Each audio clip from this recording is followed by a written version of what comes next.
Bismillahirrahmanirrahim. Assalamualaikum warahmatullahi wabarakatuh.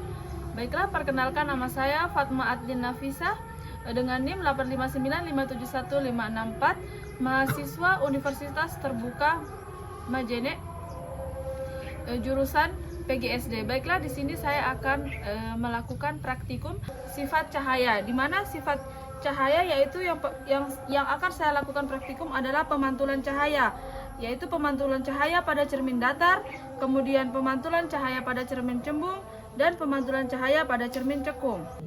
Nah, alat dan bahannya di sini ada cermin datar, cermin cembung, cermin cekung, lampu senter, busur derajat, kertas putih, lilin, layar atau tabir kertas, dan celah cahaya.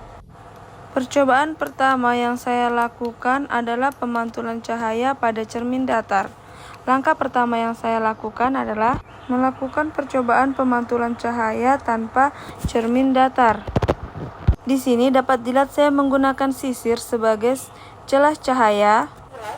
Kemudian kita menyalakan senter. Cahaya senter menembus celah cahaya. Kita lihat di sini tidak ada pemantulan cahaya, sehingga tidak menghasilkan sudut pemantulan cahaya. Langkah kedua, kita akan melakukan percobaan di mana senter, kemudian celah cahaya, dan cermin dalam keadaan sejajar. Di sini senter dan celah cahaya berjarak 10 cm, sedangkan jarak celah cahaya ke cermin adalah 10 cm juga.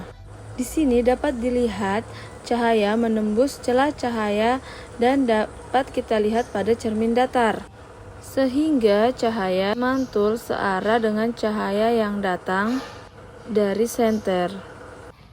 Selanjutnya kita akan melakukan percobaan dengan menggunakan busur derajat. Dapat dilihat ketika I atau sudut datar besarnya 90 derajat, maka R atau sudut pantul juga besarnya adalah 90 derajat.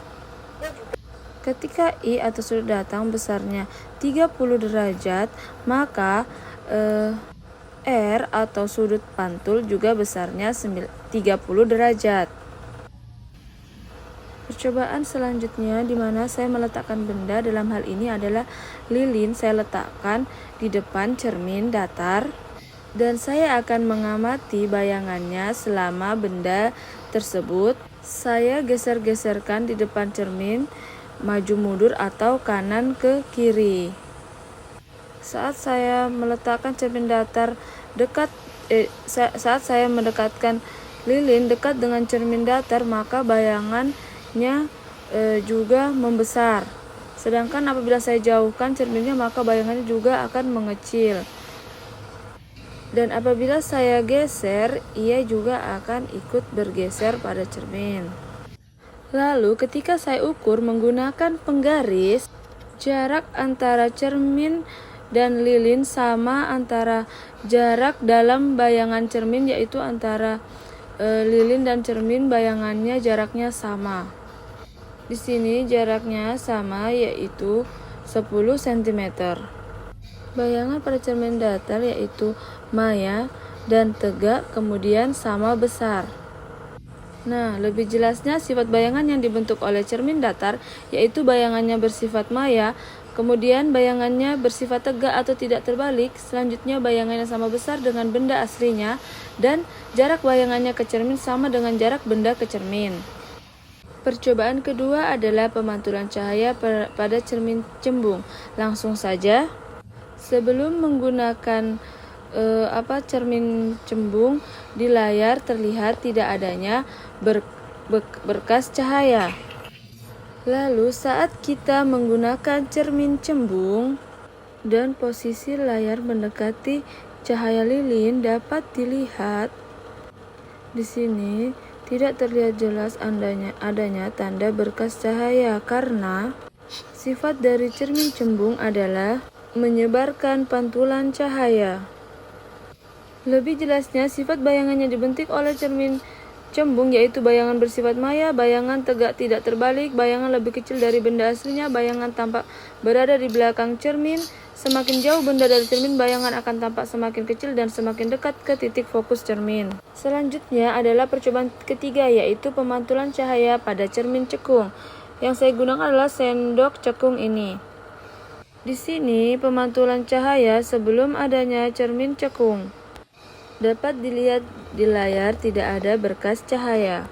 Untuk jarak lilin dengan cermin cekung adalah 3 cm, sedangkan untuk jarak lilin dengan layar adalah 20 cm. Kemudian kita amati sifat-sifat pemantulan cahaya pada cermin cekung. Lebih jelasnya, sifat bayangan yang dibentuk oleh cermin cekung, yang pertama, bayangan bersifat nyata dapat ditangkap pada layar.